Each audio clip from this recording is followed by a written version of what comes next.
Baik, kita akan bahas dua hal dari komentar teman-teman. Sebagaimana kita bisa baca pertanyaannya. Kalau ditanyakan apa itu ilmu tauhid, apa itu ilmu fikih, maka ilmu tauhid adalah yang terkait dengan i'tikad, keyakinan, kepercayaan, atau akidah kita. Dan sebagai orang awam, kita mengikuti kesepakatan ulama ahlus sunnah wal jamaah. Mengapa?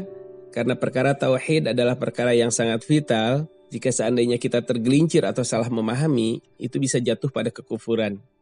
Kemudian ilmu fikih itu terkait dengan hukum dari perilaku kita sebagai manusia. Dilihat dari syariat Islam. Dan sebagai umat, kita mengikuti kesepakatan ulama ahlus sunnah wal jamaah. Adapun ilmu akhlak berkaitan dengan perilaku interaksi sosial yang berakar dari ketulusan hati dan kebaikan perilaku.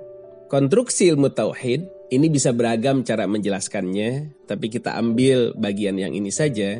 Kalau kita lihat dari salah satu penjelasan ulama, mengesahkan Allah itu ada dari sisi zat, dari sisi sifat, daripada sisi al-asma, nama-namanya, dan dari sisi af'al. Nah, apa yang dibahas kemarin itu berkenaan dengan mengesahkan Allah dalam perbuatannya.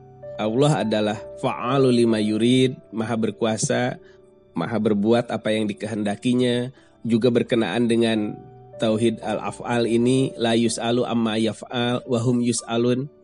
Allah tidak ditanya tentang apa yang dikerjakan oleh dirinya, tetapi mereka lah, dalam hal ini kita, yang akan ditanyai. Kemudian wa ma tasya'una illa ayyasha'allah, bahwa kalian tidak mampu menempuh jalan kebenaran kecuali dikehendaki oleh Allah Subhanahu wa taala. Innallaha kana aliman hakima, sesungguhnya Allah maha mengetahui lagi maha bijaksana. Dari itu kita senantiasa berdoa ihdinas siratal mustaqim, sebab kita ingin kehendak dan harapan kita itu sesuai dengan bimbingan Allah atas kita.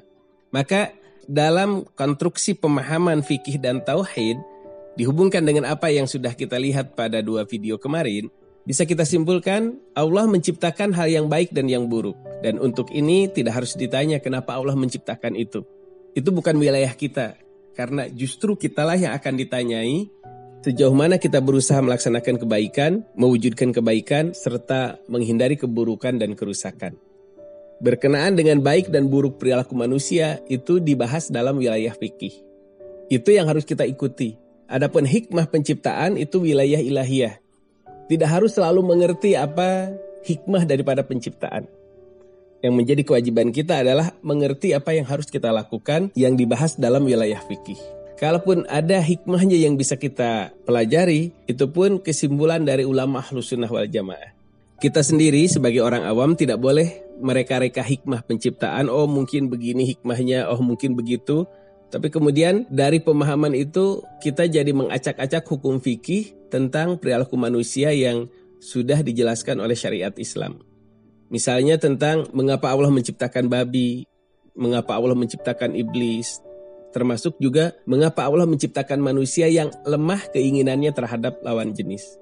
Dalam penghayatan tauhidul af'al, sebenarnya pertanyaan-pertanyaan ini melanggar batas-batas adab kesopanan seorang makhluk, yakni kita yang dicipta terhadap Khalik, Allah sang pencipta. Apapun yang dilakukannya tentang penciptaan-penciptaan itu adalah haknya. Tidak harus mempertanyakannya, sebab kewajiban kita adalah tetap mengikuti hukum perbuatan makhluk menurut keinginan Al-Khaliq, menurut keinginan Allah sang pencipta, sesuai dengan hukum fikih yang sudah dirumuskan ulama. Mengapa demikian?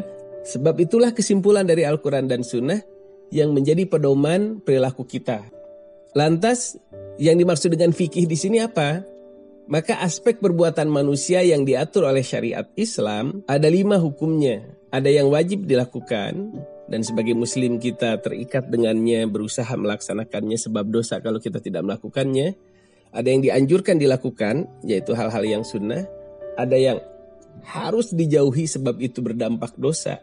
Itu adalah hal-hal yang haram. Ada yang dianjurkan untuk dijauhi, untuk membersihkan hati kita, meningkatkan kualitas diri kita.